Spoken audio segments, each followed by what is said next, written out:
Selected works of Mao Tse-Tung. The Chinese Revolution and the Chinese Communist Party. December 1939. The Chinese Revolution and the Chinese Communist Party is a textbook which was written jointly by Comrade Mao Tse-Tung and several other comrades in Yan'an to the winter of 1939. The first chapter, Chinese Society, was drafted by other comrades and revised by Comrade Mao Tse-Tung. The second chapter, The Chinese Revolution, was written by Comrade Mao Tse-Tung himself. Another chapter, scheduled to deal with party building, was left unfinished by the comrades working on it.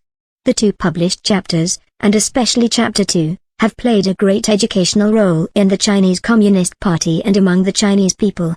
The views on new democracy set out by Comrade Mao Tse-Tung in Chapter 2 were considerably developed in his On New Democracy, written in January 1940.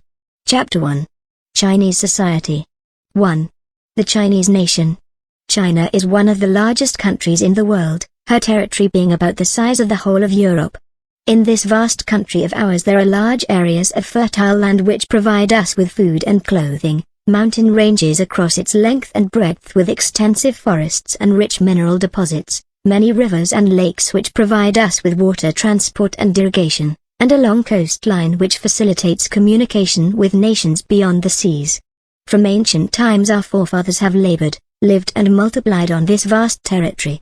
China borders on the Union of Soviet Socialist Republics in the northeast, the northwest and part of the west, the Mongolian People's Republic in the north, Afghanistan, India, Bhutan and Nepal in the southwest and part of the west, Burma and Indochina in the south, and Korea in the east, where she is also a close neighbor of Japan and the Philippines. China's geographical setting has its advantages and disadvantages for the Chinese People's Revolution. It is an advantage to be adjacent to the Soviet Union and fairly distant from the major imperialist countries in Europe and America, and to have many colonial or semi-colonial countries round us. It is a disadvantage that Japanese imperialism, making use of its geographical proximity, is constantly threatening the very existence of all China's nationalities and the Chinese People's Revolution. China has a population of 450 million, or almost a quarter of the world total. Over 9/10 of her inhabitants belong to the Han nationality. There are also scores of minority nationalities, including the Mongol, Hui Tibetan, Uyghur, Miao, Yi, Guang, Changchia and Korean nationalities, all with long histories though at different levels of cultural development. Thus China is a country with a very large population composed of many nationalities. Developing along the same lines as many other nations of the world, the Chinese people, here we refer mainly to the Hans, went through many thousands of years of life in classless primitive communes. Some 4,000 years have gone by since the collapse of these primitive communes and the transition to class society, which took the form first of slave and then of feudal society. Throughout the history of Chinese civilization its agriculture and handicrafts have been renowned for their high level of development. There have been many great thinkers, scientists, inventors, statesmen, soldiers, men of letters and artists, and we have a rich store of classical works. The compass was invented in China very long ago. Footnote 1, the art of paper-making was discovered as early as 1,800 years ago. Footnote 2, block printing was invented 1,300 years ago. Footnote 3, and movable type 800 years ago. Footnote 4, the use of gunpowder was known to the Chinese before the Europeans. Footnote 5, thus China has one of the oldest civilizations in the world. She has a recorded history of nearly 4,000 years. The Chinese nation is known throughout the world not only for its industriousness and stamina, but also for its ardent love of freedom and its rich revolutionary traditions. The history of the Han people, for instance, demonstrates that the Chinese never submit to tyrannical rule but invariably use revolutionary means to overthrow or change it. In the thousands of years of Han history, there have been hundreds of peasant uprisings, great and small, against the dark rule of the landlords and the nobility. And most dynastic changes came about as a result of such peasant uprisings.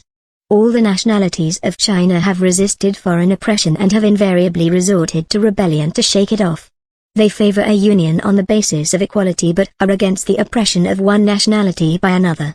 During the thousands of years of recorded history, the Chinese nation has given birth to many national heroes and revolutionary leaders.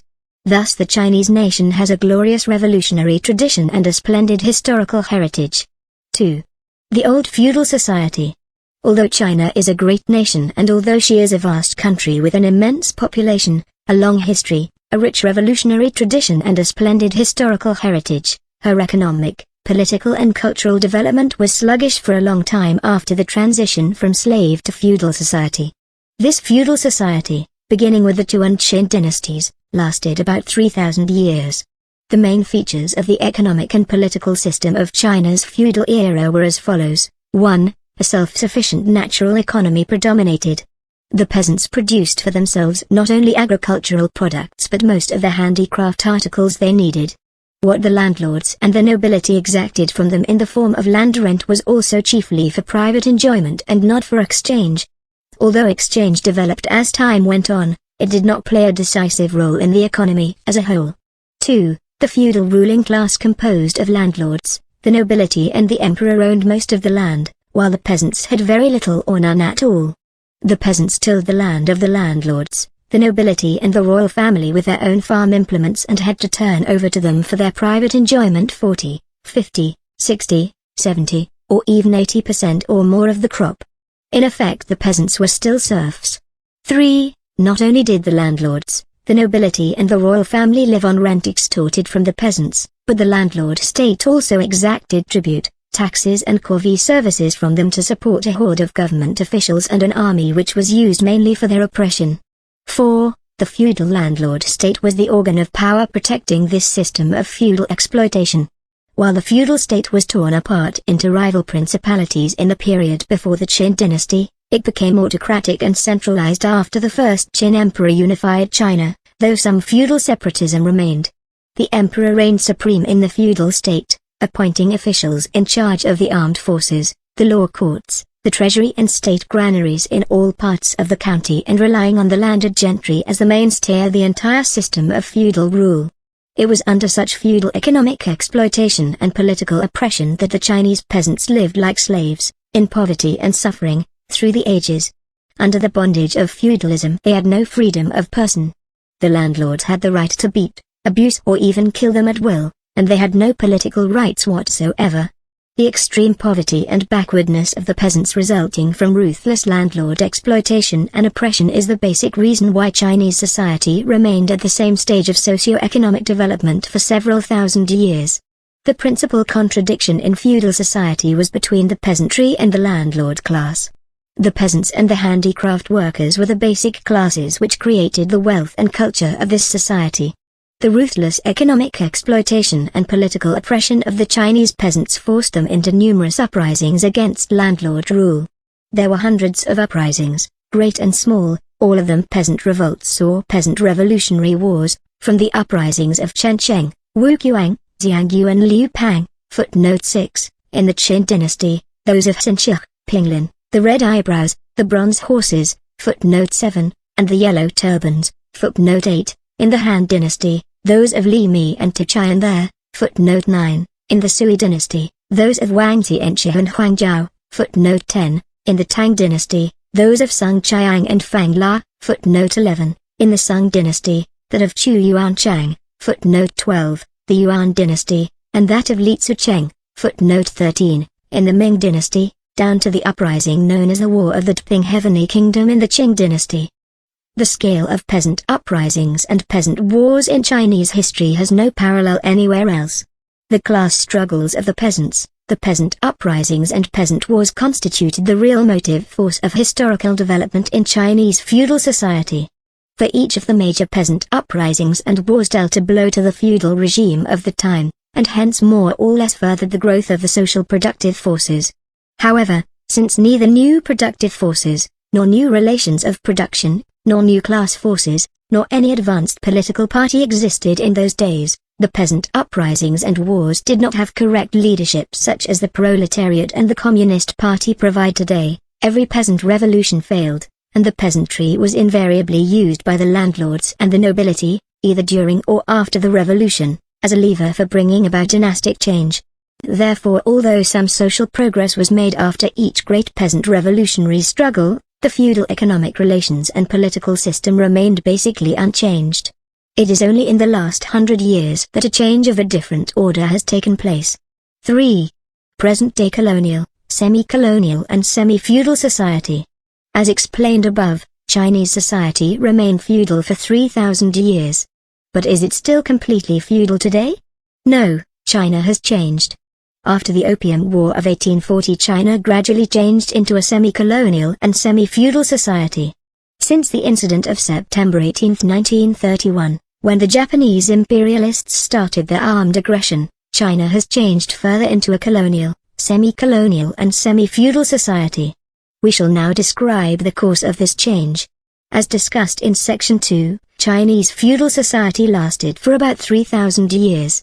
It was not until the middle of the 19th century, with the penetration of foreign capitalism, that great changes took place in Chinese society. As China's feudal society had developed a commodity economy, and so carried within itself the seeds of capitalism, China would of herself have developed slowly into a capitalist society even without the impact of foreign capitalism. Penetration by foreign capitalism accelerated this process. Foreign capitalism played an important part in the disintegration of China's social economy. On the one hand, it undermined the foundations of her self-sufficient natural economy and wrecked the handicraft industries both in the cities and in the peasants' homes, and on the other, it hastened the growth of the commodity economy in town and country. Apart from its disintegrating effects on the foundations of China's feudal economy, this state of affairs gave rise to certain objective conditions and possibilities for the development of capitalist production in China. For the destruction of the natural economy created a commodity market for capitalism, while the bankruptcy of large numbers of peasants and handicraftsmen provided it with a labor market. In fact, some merchants, landlords and bureaucrats began investing in modern industry as far back as 60 years ago, in the latter part of the 19th century, under the stimulus of foreign capitalism and because of certain cracks in the feudal economic structure. About 40 years ago, at the turn of the century, China's national capitalism took its first steps forward. Then about 20 years ago, during the First Imperialist World War, China's national industry expanded, chiefly in textiles and flour milling, because the imperialist countries in Europe and America were preoccupied with the war and temporarily relaxed their oppression of China. The history of the emergence and development of national capitalism is at the same time the history of the emergence and development of the Chinese bourgeoisie and proletariat. Just as a section of the merchants, landlords and bureaucrats were precursors of the Chinese bourgeoisie, so a section of the peasants and handicraft workers were the precursors of the Chinese proletariat. As distinct social classes, the Chinese bourgeoisie and proletariat are newborn and never existed before in Chinese history. They have evolved into new social classes from the womb of feudal society. They are twins born of China's old, feudal, society, at once linked to each other and antagonistic to each other. However, the Chinese proletariat emerged and grew simultaneously not only with the Chinese national bourgeoisie but also with the enterprises directly operated by the imperialists in China. Hence, a very large section of the Chinese proletariat is older and more experienced than the Chinese bourgeoisie, and is therefore a greater and more broadly based social force. However, the emergence and development of capitalism is only one aspect of the change that has taken place since the imperialist penetration of China. There is another concomitant and obstructive aspect, namely, the collusion of imperialism with the Chinese feudal forces to arrest the development of Chinese capitalism. It is certainly not the purpose of the imperialist powers invading China to transform feudal China into capitalist China. On the contrary, their purpose is to transform China into their own semi-colony or colony. To this end the imperialist powers have used and continue to use military, political, economic and cultural means of oppression, so that China has gradually become a semi-colony and colony. They are as follows. 1. The imperialist powers have waged many wars of aggression against China. For instance, the Opium War launched by Britain in 1840, the war launched by the Anglo-French Allied forces in 1857, Footnote 14, the Sino-French War of 1884, Footnote 15, the Sino-Japanese War of 1894, and the war launched by the Allied forces of the Eight Powers in 1900. Footnote 16, after defeating China in war, they not only occupied many neighboring countries formerly under her protection, but seized or leased parts of her territory. For instance, Japan occupied Taiwan and the Penghu Islands and leased the port of Lushan, Britain seized Hong Kong and France leased Guangzhou. In addition to annexing territory, they exacted huge indemnities. Thus heavy blows were struck at China's huge feudal empire. 2. The imperialist powers have forced China to sign numerous unequal treaties by which they have acquired the right to station land and sea forces and exercise consular jurisdiction in China, footnote 17, and they have carved up the whole country into imperialist spheres of influence. Footnote 18. 3. The imperialist powers have gained control of all the important trading ports in China by these unequal treaties and have marked off areas in many of these ports as concessions under their direct administration. Footnote 19. They have also gained control of China's customs, foreign trade and communications, sea, land, inland water and air. Thus they have been able to dump their goods in China, turn her into a market for their industrial products, and at the same time subordinate her agriculture to their imperialist needs. 4. The imperialist powers operate many enterprises in both light and heavy industry in China in order to utilize her raw materials and cheap labor on the spot, and they thereby directly exert economic pressure on China's national industry and obstruct the development of her productive forces. 5. The imperialist powers monopolize China's banking and finance by extending loans to the Chinese government and establishing banks in China. Thus they have not only overwhelmed China's national capitalism in commodity competition, they have also secured a stranglehold on her banking and finance. 6. The imperialist powers have established a network of comprador and merchant usurer exploitation right across China, from the trading ports to the remote hinterland, and have created a comprador and merchant usurer class in their service, so as to facilitate their exploitation of the masses of the Chinese peasantry and other sections of the people. 7. The imperialist powers have made the feudal landlord class as well as the comprador class the main props of their rule in China. Imperialism first allies itself with the ruling strata of the previous social structure, with the feudal lords and the trading and money-lending bourgeoisie, against the majority of the people. Everywhere imperialism attempts to preserve and to perpetuate all those pre-capitalist forms of exploitation, especially in the villages, which serve as the basis for the existence of its reactionary allies. Footnote 20. Imperialism, with all its financial and military might, is the force in China that supports, inspires, fosters and preserves the feudal survivals, together with their entire bureaucratic militarist superstructure. Footnote 21. 8. The imperialist powers supply the reactionary government with large quantities of munitions and a host of military advisors, in order to keep the warlords fighting among themselves and to suppress the Chinese people. 9. Furthermore, the imperialist powers have never slackened their efforts to poison the minds of the Chinese people. This is their policy of cultural aggression. And it is carried out through missionary work, through establishing hospitals and schools, publishing newspapers and inducing Chinese students to study abroad. Their aim is to train intellectuals who will serve their interests and to dupe the people. 10. Since September 18, 1931, the large-scale invasion of Japanese imperialism has turned a big chunk of semi-colonial China into a Japanese colony. These facts represent the other aspect of the change that has taken place since the imperialist penetration of China, the blood-stained picture of feudal China being reduced to semi-feudal, semi-colonial and colonial China. It is thus clear that in their aggression against China the imperialist powers have on the one hand hastened the disintegration of feudal society and the growth of elements of capitalism, thereby transforming a feudal into a semi-feudal society, and on the other imposed their ruthless rule on China, reducing an independent country to a semi-colonial and colonial country. Taking both these aspects together, we can see that China's colonial, semi-colonial and semi-feudal society possesses the following characteristics. 1. The foundations of the self-sufficient natural economy of feudal times have been destroyed, but the exploitation of the peasantry by the landlord class, which is the basis of the system of feudal exploitation, not only remains intact but, linked as it is with exploitation by comprador and usurer capital, clearly dominates China's social and economic life. 2. National capitalism has developed to a certain extent and has played a considerable part in China's political and cultural life, but it has not become the principal pattern in China's social economy. It is flabby and is mostly associated with foreign imperialism and domestic feudalism in varying degrees. 3. The autocratic rule of the emperors and nobility has been overthrown, and in its place there have arisen first the warlord bureaucrat rule of the landlord class and then the joint dictatorship of the landlord class and the big bourgeoisie. In the occupied areas there is the rule of Japanese imperialism and its puppets. 4. Imperialism controls not only China's vital financial and economic arteries but also her political and military power. In the occupied areas everything is in the hands of Japanese imperialism.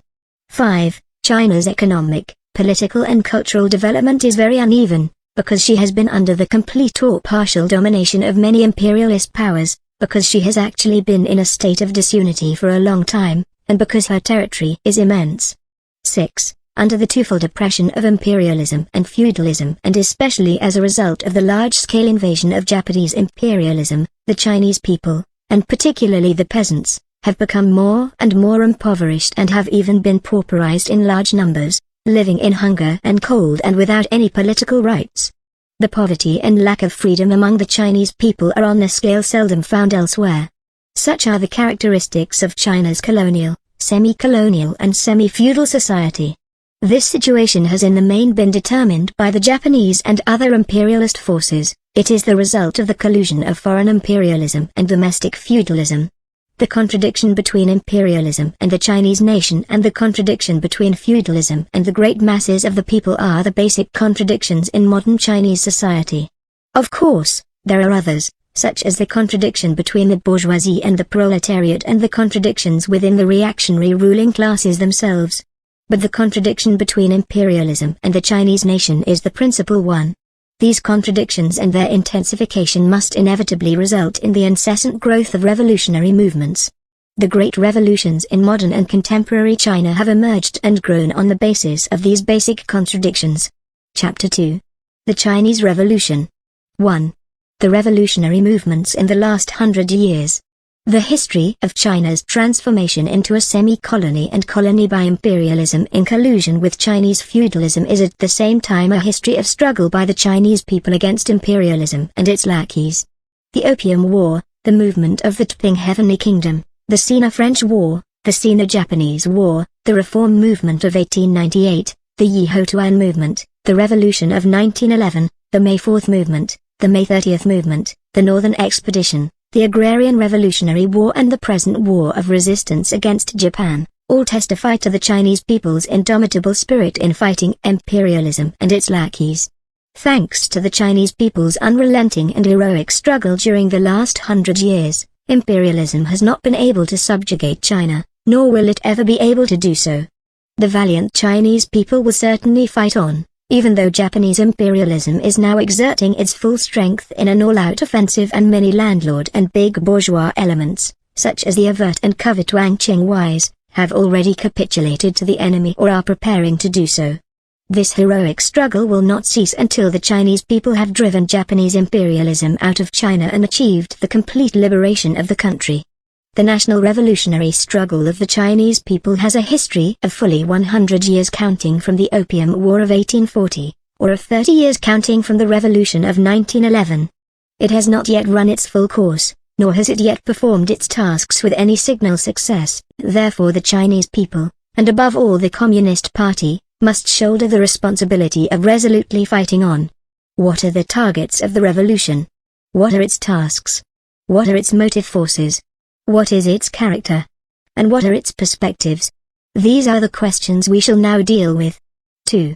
The targets of the Chinese Revolution. From our analysis in the third section of Chapter 1, we know that present-day Chinese society is a colonial, semi-colonial and semi-feudal society.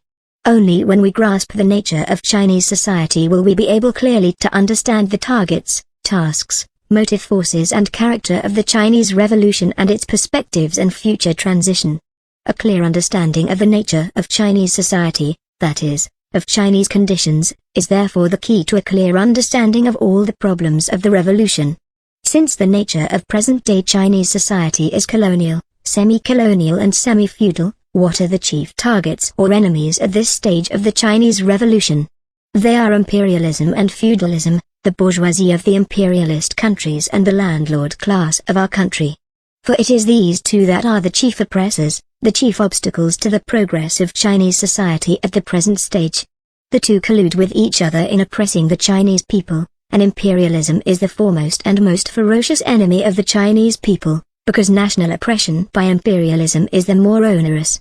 Since Japan's armed invasion of China, the principal enemy of the revolution has been Japanese imperialism together with all the Chinese traitors and reactionaries in league with it, whether they have capitulated openly or are preparing to do so.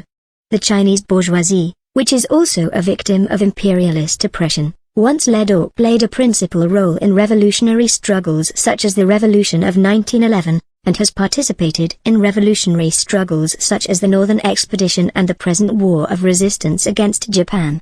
In the long period from 1927 to 1937, however, its upper stratum, namely, the section represented by the reactionary clique within the Kuomintang, collaborated with imperialism, formed a reactionary alliance with the landlord class, betrayed the friends who had helped it, the Communist Party, the Proletariat, the Peasantry and other sections of the petty bourgeoisie, betrayed the Chinese Revolution and brought about its defeat.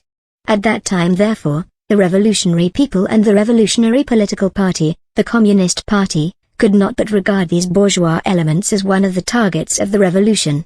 In the War of Resistance a section of the big landlord class and big bourgeoisie, represented by Wang Qingwei, has turned traitor and deserted to the enemy. Consequently, the anti-Japanese people cannot but regard these big bourgeois elements who have betrayed our national interests as one of the targets of the revolution. It is evident, then, that the enemies of the Chinese Revolution are very powerful.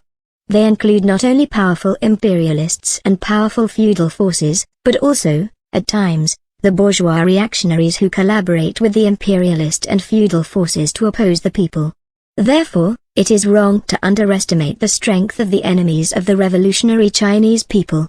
In the face of such enemies, the Chinese Revolution cannot be other than protracted and ruthless.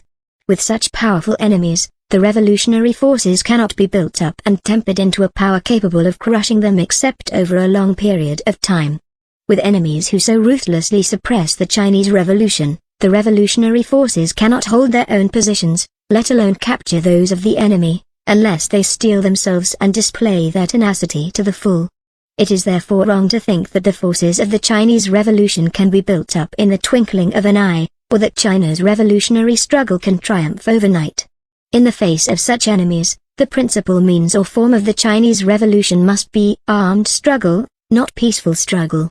For our enemies have made peaceful activity impossible for the Chinese people and have deprived them of all political freedom and democratic rights. Stalin says, in China the armed revolution is fighting the armed counter-revolutionary. That is one of the specific features and one of the advantages of the Chinese Revolution. Footnote 22. This formulation is perfectly correct. Therefore, it is wrong to belittle armed struggle, revolutionary war, guerrilla war and army work. In the face of such enemies, there arises the question of revolutionary base areas.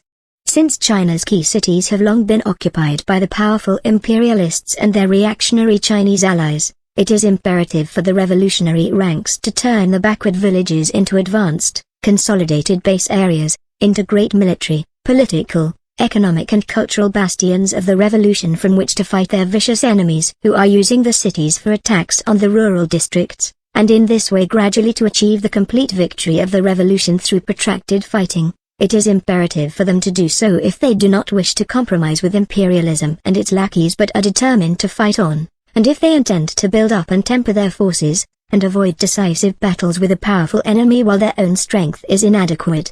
Such being the case, victory in the Chinese Revolution can be won first in the rural areas, and this is possible because China's economic development is uneven, her economy not being a unified capitalist economy, because her territory is extensive, which gives the revolutionary forces room to maneuver, because the counter-revolutionary camp is disunited and full of contradictions, and because the struggle of the peasants who are the main force in the revolution is led by the Communist Party, the party of the proletariat. But on the other hand, these very circumstances make the revolution uneven and render the task of winning complete victory protracted and arduous.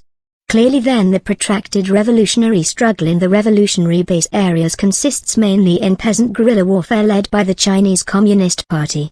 Therefore, it is wrong to ignore the necessity of using rural districts as revolutionary base areas, to neglect painstaking work among the peasants, and to neglect guerrilla warfare. However, stressing armed struggle does not mean abandoning other forms of struggle. On the contrary, armed struggle cannot succeed unless coordinated with other forms of struggle. And stressing the work in the rural base areas does not mean abandoning our work in the cities and in the other vast rural areas which are still under the enemy's rule. On the contrary, without the work in the cities and in these other rural areas, our own rural base areas would be isolated and the revolution would suffer defeat. Moreover, the final objective of the revolution is the capture of the cities, the enemy's main bases, and this objective cannot be achieved without adequate work in the cities. It is thus clear that the revolution cannot triumph either in the rural areas or in the cities without the destruction of the enemy's army, its chief weapon against the people. Therefore, besides annihilating the enemy's troops in battle, there is the important task of disintegrating them. It is also clear that the Communist Party must not be impetuous and adventurous in its propaganda and organizational work in the urban and rural areas which have been occupied by the enemy and dominated by the forces of reaction and darkness for a long time, but that it must have well-selected cadres working underground, must accumulate strength and bide its time there. In leading the people in struggle against the enemy, the party must adopt the tactics of advancing step by step slowly and surely, keeping to the principle of waging struggles on just grounds, to our advantage, and with restraint, and making use of such open forms of activity as are permitted by law, decree and social custom. Empty clamor and reckless action can never lead to success. 3. The tasks of the Chinese Revolution. Imperialism and the feudal landlord class being the chief enemies of the Chinese Revolution at this stage, what are the present tasks of the revolution? Unquestionably, the main tasks are to strike at these two enemies, to carry out a national revolution to overthrow foreign imperialist oppression and a democratic revolution to overthrow feudal landlord oppression, the primary and foremost task being the national revolution to overthrow imperialism.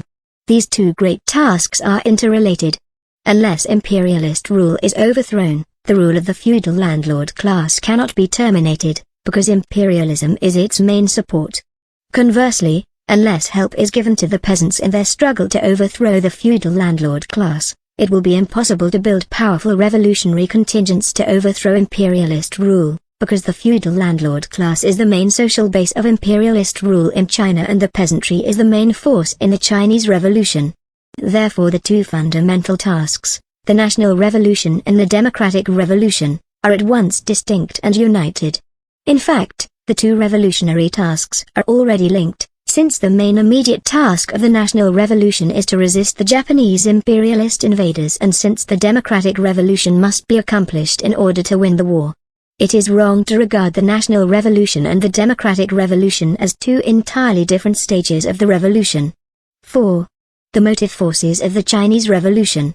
Given the nature of Chinese society and the present targets and tasks of the Chinese Revolution as analyzed and defined above, what are the motive forces of the Chinese Revolution?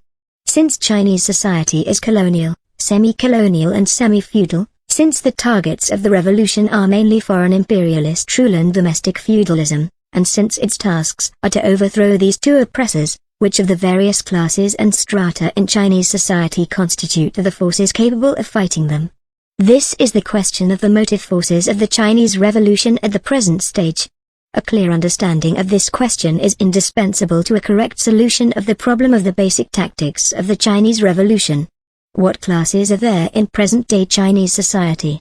There are the landlord class and the bourgeoisie, the landlord class and the upper stratum of the bourgeoisie constituting the ruling classes in Chinese society.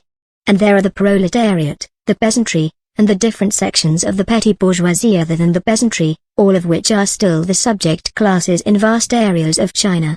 The attitude and the stand of these classes towards the Chinese Revolution are entirely determined by their economic status in society. Thus the motive forces as well as the targets and tasks of the revolution are determined by the nature of China's socio-economic system. Let us now analyze the different classes in Chinese society. 1. The landlord class.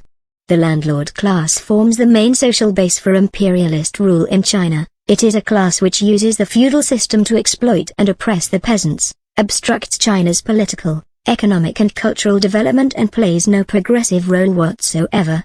Therefore, the landlords, as a class, are a target and not a motive force of the revolution. In the present war of resistance, a section of the big landlords, along with one section of the big bourgeoisie, the capitulationists, has surrendered to the Japanese aggressors and turned traitor, while another section of the big landlords, along with another section of the big bourgeoisie, the diehards, is increasingly wavering even though it is still in the anti-Japanese camp. But a good many of the enlightened gentry who are middle and small landlords and who have some capitalist coloration display some enthusiasm for the war, and we should unite with them in the common fight against Japan, too. The bourgeoisie. There is a distinction between the comprador big bourgeoisie and the national bourgeoisie. The comprador big bourgeoisie is a class which directly serves the capitalists of the imperialist countries and is nurtured by them. Countless ties link it closely with the feudal forces in the countryside. Therefore, it is a target of the Chinese Revolution, and never in the history of the revolution has it been a motive force. However, different sections of the comprador big bourgeoisie owe allegiance to different imperialist powers, so that when the contradictions among the latter become very acute and the revolution is directed mainly against one particular imperialist power, it becomes possible for the sections of the comprador class which serve other imperialist groupings to join the current anti-imperialist front to a certain extent and for a certain period. But they will turn against the Chinese Revolution the moment their masters do. In the present war, the pro-Japanese big bourgeoisie, the capitulationists, have either surrendered or are preparing to surrender. The pro-European and pro-American big bourgeoisie, the diehards, are wavering more and more, even though they are still in the anti-Japanese camp, and they are playing the double game of simultaneously resisting Japan and opposing the Communist Party. Our policy towards the big bourgeois capitulationists is to treat them as enemies and resolutely strike them down. Towards the big bourgeois diehards, we employ a revolutionary dual policy. On the one hand, we unite with them because they are still anti-Japanese and we should make use of their contradictions with Japanese imperialism, but on the other hand, we firmly struggle against them because they pursue a high-handed anti-communist, reactionary policy detrimental to resistance and unity, both of which would be jeopardized without such a struggle. The national bourgeoisie is a class with a dual character. On the one hand, it is oppressed by imperialism and fettered by feudalism and consequently is in contradiction with both of them. In this respect it constitutes one of the revolutionary forces. In the course of the Chinese Revolution it has displayed a certain enthusiasm for fighting imperialism and the governments of bureaucrats and warlords. But on the other hand, it lacks the courage to oppose imperialism and feudalism thoroughly because it is economically and politically flabby and still has economic ties with imperialism and feudalism. This emerges very clearly when the people's revolutionary forces grow powerful. It follows from the dual character of the national bourgeoisie that, at certain times and to a certain extent, it can take part in the revolution against imperialism and the governments of bureaucrats and warlords and can become a revolutionary force, but that at other times there is the danger of its following the comprador big bourgeoisie and acting as its accomplice in counter-revolution. The national bourgeoisie in China, which is mainly the middle bourgeoisie, has never really held political power but has been restricted by the reactionary policies of the big landlord class and big bourgeoisie which are in power, although it followed them in opposing the revolution in the period from 1927 to 1931, before the September 18th incident. In the present war, it differs not only from the capitulationists of the big landlord class and big bourgeoisie but also from the big bourgeois diehards, and so far has been a fairly good enemy of ours. Therefore, it is absolutely necessary to have a prudent policy towards the national bourgeoisie. 3. The different sections of the petty bourgeoisie other than the peasantry. The petty bourgeoisie, other than the peasantry, consists of the vast numbers of intellectuals, small tradesmen, handicraftsmen and professional people.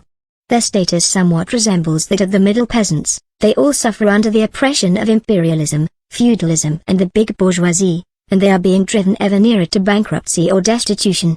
Hence these sections of the petty bourgeoisie constitute one of the motive forces of the revolution and are a reliable ally of the proletariat. Only under the leadership of the proletariat can they achieve their liberation. Let us now analyze the different sections of the petty bourgeoisie other than the peasantry. First, the intellectuals and student youth. They do not constitute a separate class or stratum. In present-day China most of them may be placed in the petty bourgeois category, judging by their family origin, their living conditions and their political outlook. Their numbers have grown considerably during the past few decades. Apart from that section of the intellectuals which has associated itself with the imperialists and the big bourgeoisie and works for them against the people, most intellectuals and students are oppressed by imperialism, feudalism and the big bourgeoisie, and live in fear of unemployment or of having to discontinue their studies. Therefore, they tend to be quite revolutionary. They are more or less equipped with bourgeois scientific knowledge, have a keen political sense and often play a vanguard role or serve as a link with the masses in the present stage of the revolution.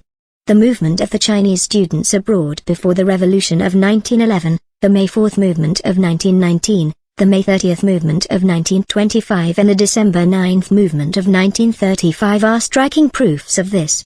In particular, the large numbers of more or less impoverished intellectuals can join hands with the workers and peasants in supporting or participating in the revolution. In China, it was among the intellectuals and young students that Marxist-Leninist ideology was first widely disseminated and accepted. The revolutionary forces cannot be successfully organized and revolutionary work cannot be successfully conducted without the participation of revolutionary intellectuals. But the intellectuals often tend to be subjective and individualistic, impractical in their thinking and irresolute in action until they have thrown themselves heart and soul into mass revolutionary struggles, or made up their minds to serve the interests of the masses and become one with them. Hence, although the mass of revolutionary intellectuals in China can play a vanguard role or serve as a link with the masses, not all of them will remain revolutionaries to the end. Some will drop out of the revolutionary ranks at critical moments and become passive, while a few may even become enemies of the revolution. The intellectuals can overcome their shortcomings only in mass struggles over a long period. Second, the small tradesmen. Generally they run small shops and employ few or no assistants. They live under the threat of bankruptcy as a result of exploitation by imperialism, the big bourgeoisie and the usurers. Third, the handicraftsmen. They are very numerous. They possess their own means of production and hire no workers, or only one or two apprentices or helpers. Their position is similar to that of the middle peasants. Fourth, professional people. They include doctors and men of other professions. They do not exploit other people, or do so only to a slight degree. Their position is similar to that of the handicraftsmen. These sections of the petty bourgeoisie make up a vast multitude of people whom we must win over and whose interests we must protect because in general they can support or join the revolution and are good allies. Their weakness is that some of them are easily influenced by the bourgeoisie, consequently, we must carry on revolutionary propaganda and organizational work among them. 4. The peasantry. The peasantry constitutes approximately 80% of China's total population and is the main force in her national economy today. A sharp process of polarization is taking place among the peasantry. First, the rich peasants. They form about 5% of the rural population, or about 10% together with the landlords, and constitute the rural bourgeoisie. Most of the rich peasants in China are semi-feudal in character, since they let a part of their land, practice usury and ruthlessly exploit the farm laborers. But they generally engage in labor themselves and in this sense are part of the peasantry. The rich peasant form of production will remain useful for a definite period. Generally speaking, they might make some contribution to the anti-imperialist struggle of the peasant masses and stay neutral in the agrarian revolutionary struggle against the landlords. Therefore we should not regard the rich peasants as belonging to the same class as the landlords and should not prematurely adopt a policy of liquidating the rich peasantry. Second, the middle peasants. They form about 20% of China's rural population. They are economically self-supporting, they may have something to lay aside when the crops are good, and occasionally hire some labor or lend small sums of money at interest, and generally they do not exploit others but are exploited by imperialism, the landlord class and the bourgeoisie. They have no political rights. Some of them do not have enough land, and only a section, the well-to-do middle peasants, have some surplus land. Not only can the middle peasants join the anti-imperialist revolution and the agrarian revolution, but they can also accept socialism. Therefore the whole middle peasantry can be a reliable ally of the proletariat and is an important motive force of the revolution. The positive or negative attitude of the middle peasants is one of the factors determining victory or defeat in the revolution, and this is especially true after the agrarian revolution when they become the majority of the rural population. Third, the poor peasants. The poor peasants in China, together with the farm laborers, form about 70% of the rural population. They are the broad peasant masses with no land or insufficient land, the semi-proletariat of the countryside, the biggest motive force of the Chinese Revolution, the natural and most reliable ally of the proletariat and the main contingent of China's revolutionary forces. Only under the leadership of the proletariat can the poor and middle peasants achieve their liberation, and only by forming a firm alliance with the poor and the middle peasants can the proletariat lead the revolution to victory. Otherwise neither is possible. The term peasantry refers mainly to the poor and middle peasants. 5. The proletariat. Among the Chinese proletariat, the modern industrial workers number from 2,500,000 to 3 million, the workers in small-scale industry and in handicrafts and the shop assistants in the cities total about 12 million, and in addition there are great numbers of rural proletarians, the farm laborers, and other propertyless people in the cities and the countryside. In addition to the basic qualities it shares with the proletariat everywhere, its association with the most advanced form of economy, its strong sense of organization and discipline and its lack of private means of production, the Chinese proletariat has many other outstanding qualities. What are they? First, the Chinese proletariat is more resolute and thoroughgoing in revolutionary struggle than any other class because it is subjected to a threefold oppression, imperialist, bourgeois and feudal, which is marked by a severity and cruelty seldom found in other countries. Since there is no economic basis for social reformism in colonial and semi-colonial China as there is in Europe, the whole proletariat, with the exception of a few scabs, is most revolutionary. Secondly, from the moment it appeared on the revolutionary scene, the Chinese proletariat came under the leadership of its own revolutionary party, the Communist Party of China, and became the most politically conscious class in Chinese society. Thirdly, because the Chinese proletariat by origin is largely made up of bankrupted peasants, it has natural ties with the peasant masses, which facilitates its forming a close alliance with them. Therefore, in spite of certain unavoidable weaknesses, for instance, its smallness, as compared with the peasantry, its youth, as compared with the proletariat in the capitalist countries, and its low educational level, as compared with the bourgeoisie, the Chinese proletariat is nonetheless the basic motive force of the Chinese Revolution. Unless it is led by the proletariat, the Chinese Revolution cannot possibly succeed. To take an example from the past, the Revolution of 1911 miscarried because the proletariat did not consciously participate in it and the Communist Party was not yet in existence. More recently, the Revolution of 1924-27 achieved great success for a time because the proletariat consciously participated and exercised leadership and the Communist Party was already in existence. It ended in defeat because the big bourgeoisie betrayed its alliance with the proletariat and abandoned the common revolutionary program, and also because the Chinese proletariat and its political party did not yet have enough revolutionary experience. Now take the present anti-Japanese war, because the proletariat and the Communist Party are exercising leadership in the anti-Japanese National United Front, the whole nation has been united and the Great War of Resistance has been launched and is being resolutely pursued. The Chinese proletariat should understand that although it is the class with the highest political consciousness and sense of organization, it cannot win victory by its own strength alone. In order to win, it must unite, according to varying circumstances, with all classes and strata that can take part in the revolution, and must organize a revolutionary united front. Among all the classes in Chinese society, the peasantry is a firm ally of the working class, the urban petty bourgeoisie is a reliable ally, and the national bourgeoisie is an ally in certain periods and to a certain extent. This is one of the fundamental laws established by China's modern revolutionary history. 6. The Vagrants. China's status as a colony and semi-colony has given rise to a multitude of rural and urban unemployed. Denied proper means of making a living, many of them are forced to resort to illegitimate ones, hence the robbers, gangsters, beggars and prostitutes and the numerous people who live on superstitious practices. This social stratum is unstable. While some are apartment to be bought over by the reactionary forces, others may join the revolution. These people lack constructive qualities and are given to destruction rather than construction. After joining the revolution, they become a source of roving rebel and anarchist ideology in the revolutionary ranks. Therefore, we should know how to remold them and guard against their destructiveness. The above is our analysis of the motive forces of the Chinese Revolution. 5. The character of the Chinese Revolution.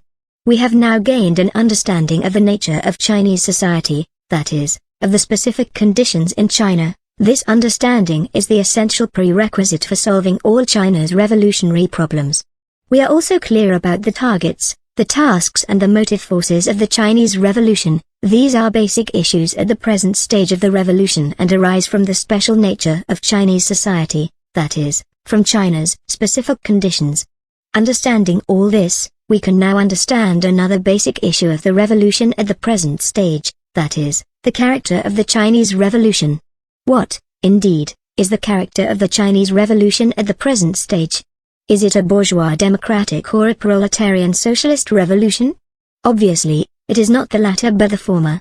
Since Chinese society is colonial, semi-colonial and semi-feudal, since the principal enemies of the Chinese Revolution are imperialism and feudalism, since the tasks of the revolution are to overthrow these two enemies by means of a national and democratic revolution in which the bourgeoisie sometimes takes part, and since the edge of the revolution is directed against imperialism and feudalism and not against capitalism and capitalist private property in general, even if the big bourgeoisie betrays the revolution and becomes its enemy, since all this is true, the character of the Chinese Revolution at the present stage is not proletarian socialist but bourgeois democratic.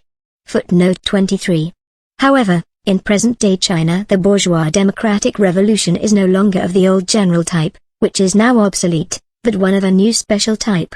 We call this type the New Democratic Revolution, and it is developing in all other colonial and semi-colonial countries as well as in China. The New Democratic Revolution is part of the world proletarian socialist revolution, for it resolutely opposes imperialism, that is, international capitalism. Politically, it strives for the joint dictatorship of the revolutionary classes over the imperialists, traitors and reactionaries, and opposes the transformation of Chinese society into a society under bourgeois dictatorship. Economically, it aims at the nationalization of all the big enterprises and capital of the imperialists, traitors and reactionaries, and the distribution among the peasants of the land held by the landlords, while preserving private capitalist enterprise in general and not eliminating the rich peasant economy. Thus, the new type of democratic revolution clears the way for capitalism on the one hand and creates the prerequisites for socialism on the other. The present stage of the Chinese Revolution is a stage of transition between the abolition of the colonial, semi-colonial and semi-feudal society and the establishment of a socialist society, that is, it is a process of new democratic revolution. This process, begun only after the First World War and the Russian October Revolution, started in China with the May 4th movement of 1919. A new democratic revolution is an anti-imperialist and anti-feudal revolution of the broad masses of the people under the leadership of the proletariat. Chinese society can advance to socialism only through such a revolution. There is no other way. The new democratic revolution is vastly different from the democratic revolutions of Europe and America in that it results not in a dictatorship of the bourgeoisie but in a dictatorship of the united front of all the revolutionary classes under the leadership of the proletariat. In the present war of resistance, the anti-Japanese democratic political power established in the base areas which are under the leadership of the Communist Party is the political power of the anti-Japanese National United Front. This is neither a bourgeois or a proletarian one-class dictatorship, but a joint dictatorship of the revolutionary classes under the leadership of the proletariat. All who stand for resistance to Japan and for democracy are entitled to share in this political power, regardless of their party affiliation. The new democratic revolution also differs from a socialist revolution in that it overthrows the rule of the imperialists, traitors and reactionaries in China but does not destroy any section of capitalism which is capable of contributing to the anti-imperialist, anti-feudal struggle. The new democratic revolution is basically in line with the revolution envisaged in the Three People's Principles as advocated by Dr. Sun Yat-sen in 1924. In the manifesto of the First National Congress of the Kuomintang issued in that year, Dr. Sun stated, "The so-called democratic system in modern states is usually monopolized by the bourgeoisie and has become simply an instrument for oppressing the common people." On the other hand, the Kuomintang's principle of democracy means a democratic system shared by all the common people and not privately owned by the few. He added, enterprises, such as banks, railways and airlines, whether Chinese-owned or foreign-owned, which are either monopolistic in character or too big for private management, shall be operated and administrated by the state, so that private capital cannot dominate the livelihood of the people, This is the main principle of the regulation of capital. And again in his testament, Dr. Sun pointed out the fundamental principle for domestic and foreign policy: we must arouse the masses of the people and unite in a common struggle with those nations of the world which treat us as equals. The three peoples' principles of the old democracy, which were adapted to the old international and domestic conditions, were thus reshaped into the three peoples' principles of new democracy, which are adapted to the new international and domestic conditions. The Communist Party of China was referring to the latter kind of three people's principles and to no other when, in its manifesto of September 22, 1937, it declared that the three people's principles being what China needs today, our party is ready to fight for their complete realization.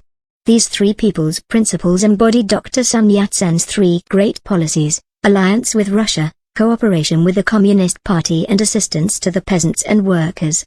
In the new international and domestic conditions, any kind of three people's principles which departs from the three great policies is not revolutionary. Here we shall not deal with the fact that, while communism and the three people's principles agree on the basic political program for the democratic revolution, they differ in all other respects. Thus, the role of the proletariat, the peasantry and the other sections of the petty bourgeoisie in China's bourgeois democratic revolution cannot be ignored, either in the alignment of forces for the struggle, that is, in the united front, or in the organization of state power. Anyone who tries to bypass these classes will certainly be unable to solve the problem of the destiny of the Chinese nation or indeed any of China's problems.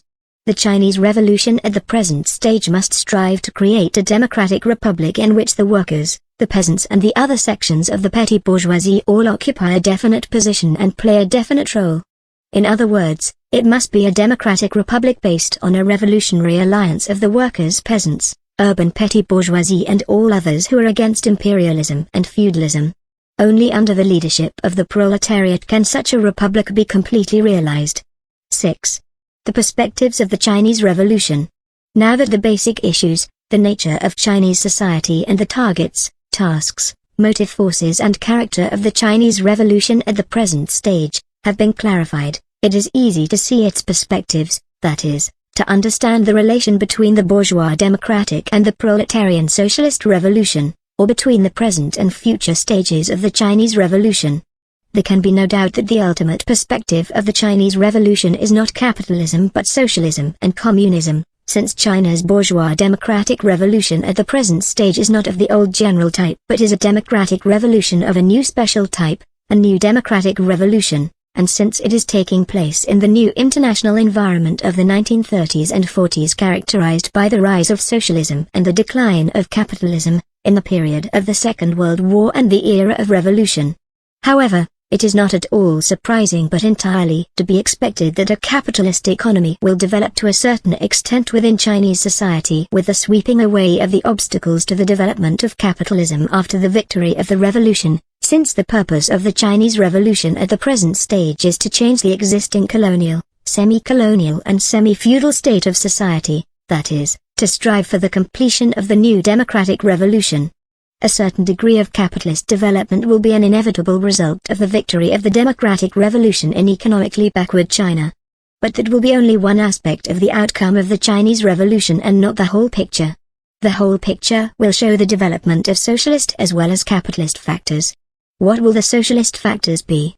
The increasing relative importance of the proletariat and the Communist Party among the political forces in the country, leadership by the proletariat and the Communist Party which the peasantry, intelligentsia and the urban petty bourgeoisie already accept or are likely to accept, and the state sector of the economy owned by the Democratic Republic, and the cooperative sector of the economy owned by the working people. All these will be socialist factors. With the addition of a favorable international environment, these factors render it highly probable that China's bourgeois democratic revolution will ultimately avoid a capitalist future and enjoy a socialist future. 7. The twofold task of the Chinese Revolution and the Chinese Communist Party. Summing up the foregoing sections of this chapter, we can see that the Chinese Revolution taken as a whole involves a twofold task. That is to say, it embraces both the bourgeois democratic revolution, the new democratic revolution, and the proletarian socialist revolution, that is, both the present and future stages of the revolution. The leadership in this twofold revolutionary task devolves on the Chinese Communist Party, the party of the proletariat, without whose leadership no revolution can succeed. To complete China's bourgeois democratic revolution, the new democratic revolution, and to transform it into a socialist revolution when all the necessary conditions are ripe, such is the sum total of the great and glorious revolutionary task of the Chinese Communist Party. Every party member must strive for its accomplishment and must under no circumstances give up halfway. Some immature communists think that our task is confined to the present democratic revolution and does not include the future socialist revolution, or that the present revolution or the agrarian revolution is actually a socialist revolution. It must be emphatically pointed out that these views are wrong. Every communist ought to know that, taken as a whole, the Chinese revolutionary movement led by the Communist Party embraces the two stages, that is, the democratic and the socialist revolutions, which are two essentially different revolutionary processes, and that the second process can be carried through only after the first has been completed. The democratic revolution is the necessary preparation for the socialist revolution, and the socialist revolution is the inevitable sequel to the democratic revolution. The ultimate aim for which all communists strive is to bring about a socialist and communist society. A clear understanding of both the differences and the interconnections between the democratic and the socialist revolutions is indispensable to correct leadership in the Chinese Revolution. Except for the Communist Party, no political party, bourgeois or petty bourgeois, is equal to the task of leading China's two great revolutions, the democratic and the socialist revolutions, to complete fulfillment. From the very day of its birth, the Communist Party has taken this twofold task on its own shoulders and for 18 years has fought strenuously for its accomplishment. It is a task at once glorious and arduous. And it cannot be accomplished without a Bolshevized Chinese Communist Party which is national in scale and has a broad mass character, a party fully consolidated ideologically, politically and organizationally. Therefore every communist has the duty of playing an active part in building up such a communist party. Notes. 1. With reference to the invention of the compass, the magnetic power of the lodestone was mentioned as early as the 3rd century BC by Lu Puwei in his almanac, and at the beginning of the 1st century Wang Chung, the materialist philosopher, observed in his Lunheng that the lodestone points to the south, which indicates that magnetic polarity was known by then. Works of travel written at the beginning of the 12th century show that the compass was already in general use among Chinese navigators at that time. 2. It is recorded in ancient documents that Cai Lun, a eunuch of the Eastern Han dynasty, AD 25-220, invented paper, which he had made from bark, hemp, rags and worn-out fishing nets. In AD 105, the last year of the reign of Emperor Hoti, Cai Lun presented his invention to the emperor, and subsequently this method of making paper from plant fiber gradually spread in China. 3. Block printing was invented about AD 600, in the Sui dynasty. 4. Movable type was invented by Pai Sheng in the Sung dynasty between 1041 and 1048. 5. According to tradition, gunpowder was invented in China in the 9th century and by the 11th century it was already in use for firing cannon. 6. Chen Sheng, Wu Qiang, Xianyu and Liu Pang were leaders of the first great peasant uprising in the Qin dynasty. In 209 BC Chen Sheng and Wu Qiang, who were among 900 conscripts on their way to take up garrison duty at a frontier post, organized a revolt in Qixian County, now Suxian County in Anhui Province, against the tyranny of the Qin dynasty.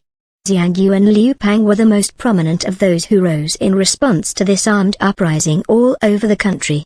Xiangyu's army annihilated the main forces of Qin, and Liu Pang's troops took Qin's capital. In the ensuing struggle between Liu Pang and Xiangyu, Liu Pang defeated Xiangyu and founded the Han dynasty. 7. The Xinshih, the Pinglin, the Red Eyebrows and the Bronze Horses are the names of peasant uprisings in the latter years of the Western Han dynasty when peasant unrest was widespread. In AD 8, Wang Mang overthrew the reigning dynasty, ascended the throne and introduced a few reforms to stave off the peasant unrest. But the starving masses in Xinshih, in what is now Jingshan County in Hubei, and Pinglin, in what is now Suxian County in Hubei, rose in revolt. The Bronze Horses and the Red Eyebrows were the peasant forces which revolted during his reign in what are now Central Hubei and Central Shantung provinces. The Red Eyebrows, the largest of the peasant forces, were so named because the soldiers painted their eyebrows red. 8. The Yellow Turbans, a peasant force which revolted in AD 184, were named after their headgear. 9. Li Mi and Tiantai were leaders of great peasant uprisings against the Sui dynasty in Honan and Hebei respectively at the opening of the 7th century.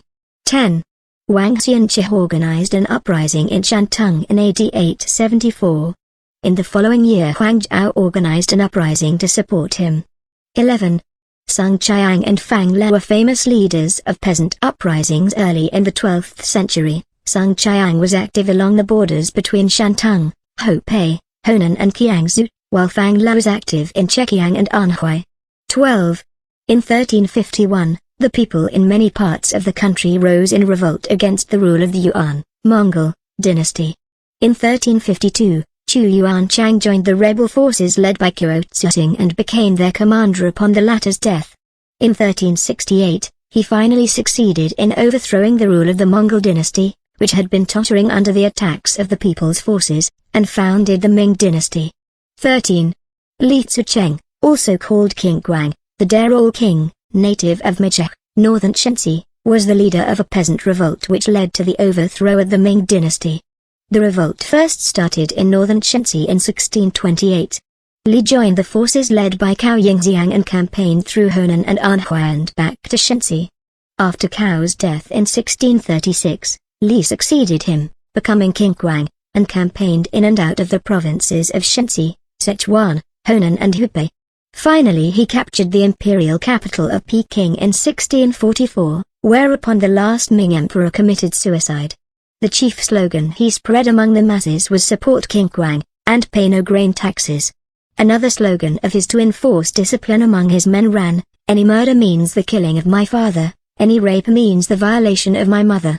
Thus he won the support of the masses and his movement became the main current of the peasant revolts raging all over the country. As he, too, roamed about without ever establishing relatively consolidated base areas, he was eventually defeated by Wu Sankuai, a Ming general, who colluded with the Qing troops in a joint attack on Li. 14. From 1856 to 1860 Britain and France jointly waged a war of aggression against China, with the United States and Tsarist Russia supporting them from the sidelines. The government of the Qing dynasty was then devoting all its energies to suppressing the peasant revolution of the Taiping Heavenly Kingdom and adopted a policy of passive resistance towards the foreign aggressors. The Anglo-French forces occupied such major cities as Canton, Shenzhen and Peking, plundered and burned down the Yuan Palace in Peking and forced the Qing government to conclude the treaties of Shenzhen and Peking. Their main provisions included the opening of Shenzhen, Niuquan, Tengchao, Taiwan, Tamsui, Kachao, Chiangchao, Nanking, Xinqiang, Qingqiang and Hankow as treaty ports, and the granting to foreigners of special privileges for travel, missionary activities and inland navigation in China's interior. From then on, the foreign forces of aggression spread through all China's coastal provinces and penetrated deep into the hinterland. 15. In 1882-83, the French aggressors invaded the northern part of Indochina. In 1884-85 they extended their war of aggression to the Chinese provinces of Guangxi, Taiwan, Fujian and Zhejiang. Despite the victories gained in this war, the corrupt Qing government signed the humiliating Treaty of Shenzhen. 16. In 1908 imperialist powers, Britain, the United States, Germany, France, Tsarist Russia, Japan, Italy and Austria, sent a joint force to attack China in their attempt to suppress the Yihotuan movement of the Chinese people against aggression. The Chinese people resisted heroically. The Allied forces of the Eight Powers captured Tuku and occupied Shenzhen and Peking. In 1901 the Qing government concluded a treaty with the 8 imperialist countries. Its main provisions were that China had to pay those countries the huge sum of 450 million taels of silver as war reparations and grant them the special privilege of stationing troops in Peking and in the area from Peking to Shenzhen and Shanhai-Iquan. 17.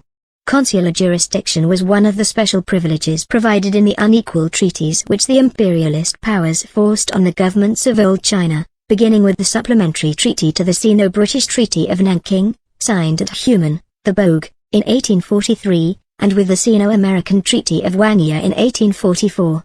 It meant that, if a national of any country enjoying the privilege of consular jurisdiction in China became a defendant in a lawsuit, civil or criminal, He was not to be tried by a Chinese court but by the consul of his own country. 18. Spheres of influence were different parts of China marked off at the end of the 19th century by the imperialist powers that committed aggression against China. Each of these powers marked off those areas which fell within its economic and military influence.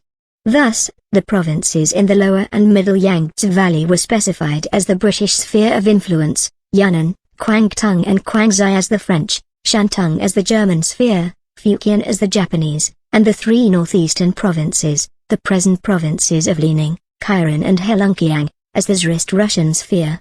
After the Russo-Japanese War of 1905, the southern part of the three northeastern provinces came under Japanese influence. 19.